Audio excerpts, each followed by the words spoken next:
Modny ostatnio temat CLA, jak ja to rozumiem. Rozumiem, że jest to nauka poprzez absorpcję, tak? Czyli po prostu podczas kulania się, poprzez wyekstraktowane elementy walki staramy się sami dojść do najlepszego rozwiązania, miejąc, no tak powiedziałem, jakby w miarę wąski element do praktykowania. I co o tym sądzę?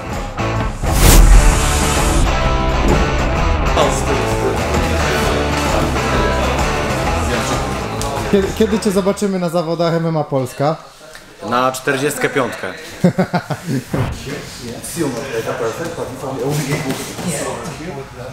What do you think about the Souders philosophy? I think it's very good. Yeah, because we had like a brainstorming about this. Like also with Mateusz and with Dara. What do you think about this CLA? It's a constraint-led approach, and do you use it a lot, or how do you? Yeah. Man, I think all this. I'm not the type of person to go like too hard one way or the other about anything. I think all information is good information, and everything is like worth trying and trying to understand. Like ones I do with beginners are, and like this might seem stupid, but start with the lock triangle and try to tap the guy. You'd be amazed how many people can't fucking do it. You think like if you're a beginner, like you still don't know how to adjust, how to lock. If the second guy is beginner, he also won't make any wise moves, so the guy who is attacking have a little bit easier task. And then now you start one step back. Okay, start like this, try to finish the triangle.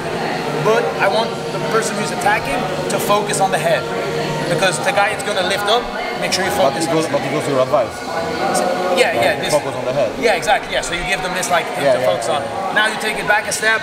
Okay, start with the arm like this, with your knee out, hold that thing. I want you guys to try to get to the triangle and try to finish. So you reduce like what they can do by way more. People who are better, they can handle more variability, and people who are beginners, they can't handle as much. So like beginner one for this, start in this position, don't lose the elbow, nothing else. You start with your partner's elbow up like this, okay? All Adam has to do is just get his elbow back to neutral.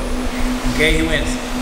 Okay, I have to keep his elbow up and find some sort of way to finish. Okay, I can go to his arm, I can try to choke him. Okay, I can go behind him. Okay, he has to get back to like getting his elbow safe. Okay, just don't lose his elbow. Other guy, try to get your elbow out. That's fucking it. Start in the head and arm. Don't try to tap the guy, just try to hold the fucking head and arm. But it was also kind of your advice. So anyway, it's not like a pure. No, for sure. No, I understand. But I'm just saying, like, you can do this like, time guys, get some water.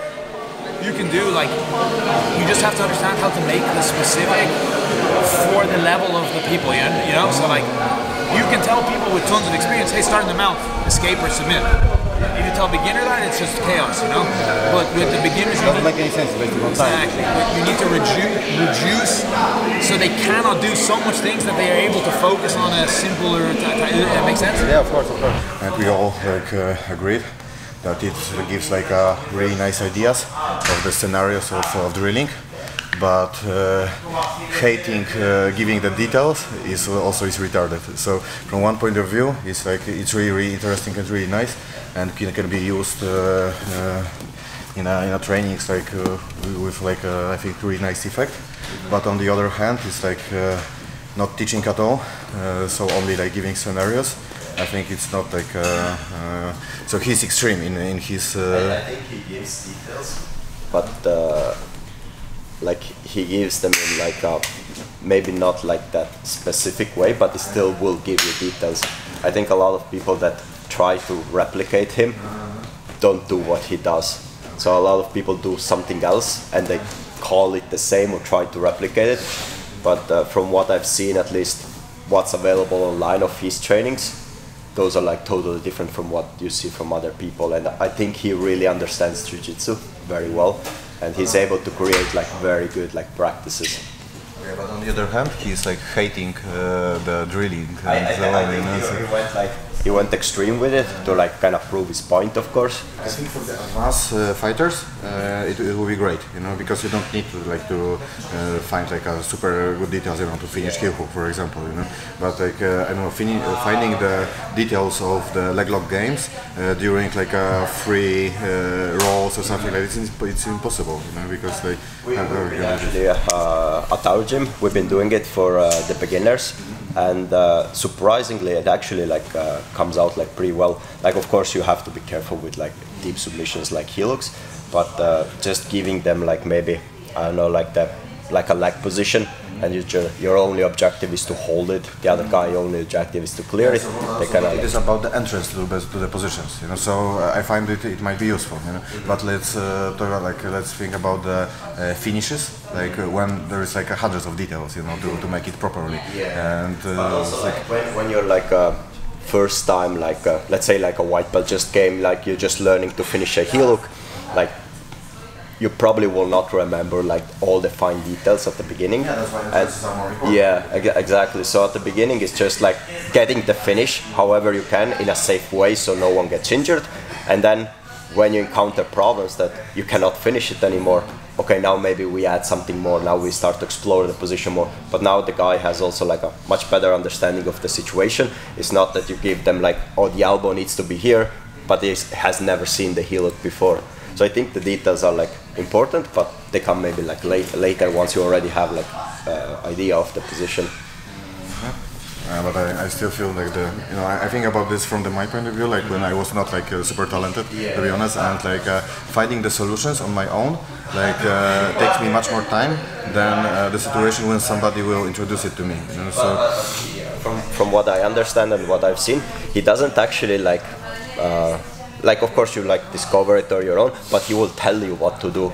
It's not that it's like, okay, this is the heel, figure out what's the heel. He will tell you like very specifically what he wants to use. Like maybe he will tell, I want you to like keep your elbow connected to your body. So it's like when you got your heel hook, like you keep it like very tight, like don't put your shoulder on the mat. Like you will have like the, oh, you cannot go here, you have to be like here. So he will give you like the details, but in a more like, let's say, gamified way, so that you can like play with it and you can like find variation with it within it.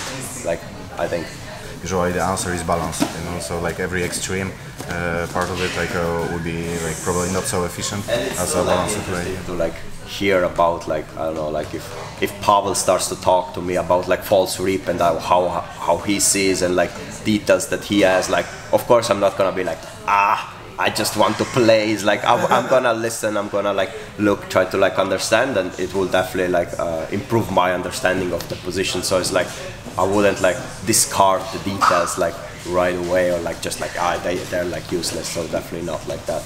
For the coach to really understand like the positions, how they work and why they work, it's much more important for them than for like the athlete who needs to like kind of use them more than like. Also, like at the end of the day, like we are very individual, you know. So like everybody needs like a little bit different treatment. So if you have like extremely talented guy, you can give him a little bit more of free hand, you know, like about developing himself.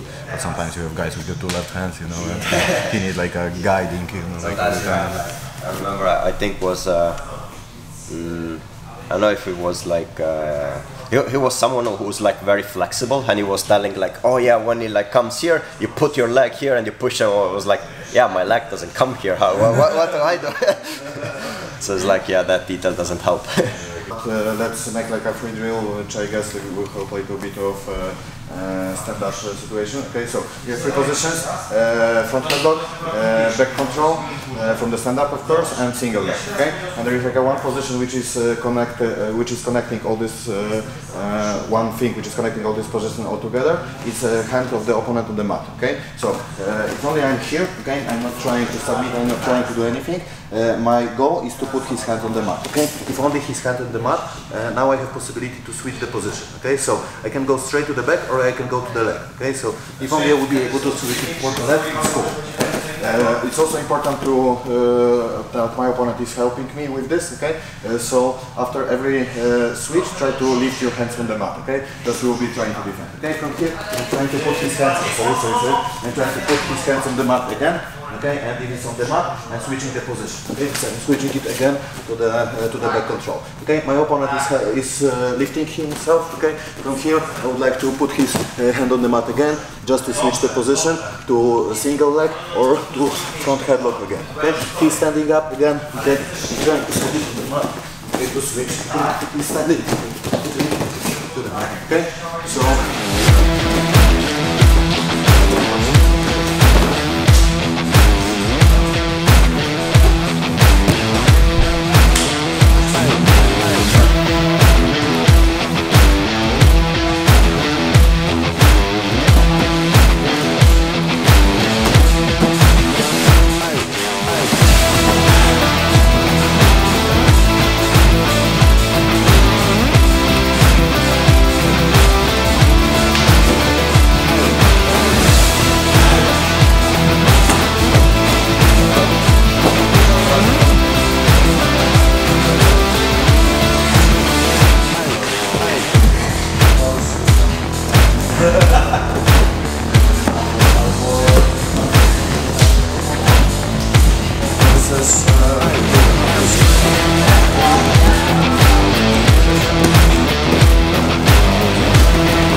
Uważam, że same scenariusze treningowe, które tutaj proponuje twórca CLA, Greg Saunders, są niesamowicie inspirujące i sami bardzo dużo z tego korzystamy. Tylko że jakby mój jedyny, właściwie mam dwa zarzuty do tego. Pierwszy jest taki, że przede wszystkim nie jest to dla każdego, ponieważ uważam, że początkujący można zaoszczędzić naprawdę bardzo dużo czasu, dając im gotowe odpowiedzi, tak? Czyli oczywiście zadaniówka zawsze w Akademii Gorila u nas od praktycznie samego początku, kiedy zaczęliśmy tutaj pracować, zadaniówka zawsze była podstawą metodyki treningowej. Im ciekawsza jest ta zadaniówka, tym jakby więcej można, więcej jest sposobów, żeby coś ciekawego z tego, coś użytecznego, żeby z tego wyciągnąć. Natomiast wydaje mi się, że dla osób początkujących, którzy nie mają dobrej motoryki ruchowej, którzy nie mają za dużo pojęcia o jiu-jitsu, wydaje mi się, że im się powinno tłumaczyć dużo więcej i dopiero potem wchodzić w zadaniówkę, a nie odwrotnie, robić zadaniówkę, a potem ewentualnie coś dodawać. Uważam, że to jest po prostu kwestia oszczędności czasu. I z metodami treningowymi myślę, że tak jest jak z dietami, czyli nie da się zrobić jednej diety, która będzie idealna dla wszystkich. Tak samo nie da się stworzyć jednej metody, która stworzy uniwersalnego superwojownika, tak? Także wydaje mi się, że to wszystko musi być jakoś tam rozbalansowane i no, po prostu przemyślane pod konkretny przypadek. Jeżeli chodzi właśnie o początkujących, tak jak pamiętam, jak ja rozpoczynałem i powiedzmy uczyłem się fundamentów, technik i tak dalej, dla mnie dużo użyteczniejszym były proste komunikaty niż czucie pozycji i być może nie mam tyle talentów, co niektórzy moi podopieczni, ale po prostu no, dla mnie to było łatwiejsze i wiem, że dla wielu osób, z którymi pracowałem do tej pory, również było to prostsze. Drugim zarzutem jakby jest to, że jest to po prostu fanatyzm, czyli jest to bardzo użyteczny system, bardzo ciekawy system prowadzenia treningów i rozwijania się, natomiast hejtowanie wszystkiego innego jakby, no, wydaje mi się, że jest wbrew pozorom zamkniętą głową, a nie otwartą, czyli wydaje mi się, że tak jak trochę mówiłem wcześniej, że nie ma jednej drogi na to, żeby po prostu osiągnąć sukces i najlepszym sposobem jest po prostu balans pomiędzy tymi. Także osobiście bardzo dużo korzystam z metodyki Grega Saundersa, ale korzystam również z innych metodyk. I wydaje mi się, że jeżeli zrobimy z tego taki fajny miszmasz, jakby to możemy z tego wyciągnąć najwięcej, nie? Ponieważ no, są elementy, takie no nie wiem, właśnie jak element wykańczania skrętówki chociażby. Nie wierzę, że da się to zrobić poprzez wyczuwanie. Nie wiem, berimbola. Nie jest to pozycja, którą da się zrobić bez drillowania. Natomiast tysiące innych rzeczy, jak najbardziej tak. Nie? No i jakby odpowiedzią, jak zwykle w przypadku bardzo trudnych pytań, jest balans.